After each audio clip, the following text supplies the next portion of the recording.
টাকনুর নিচে যে অংশ পায়জামা লুঙ্গি দ্বারা ঢাকা থাকে তাহা দুচোখে যাইবে। হাদিস শরীফ আশাদ্দুন নাসি আযাবান ইনদাল্লাহি মুসাউবিরুন। হাদিস শরীফের অর্থ ছবি বানানো ওরা আল্লাহ তাআলার নিকট ভীষণ শাস্তি ভোগ করিবে। হাদিস শরীফ আনা খাতামুন নবিয়িনা লা নবিয়্যা বাদি।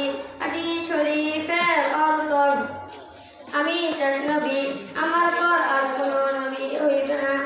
হাদিস শরীফ মান সাতারা মুসলিমান সাতারাল্লাহু ফিদ দুনিয়া ওয়াল আখিরাহ।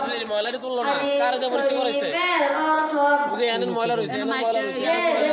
দুনিয়াতে মাইকটা রেখে রাখছিল জায়গা জায়গা ময়লা রয়ে গেছে আল্লাহ তাআলার দুনিয়া ও আখিরাতে তারা দুর্গুণ রাখবে। হাদিস শরীফ লা তাত্তাখিযুল কুবুর মাসাজিদ।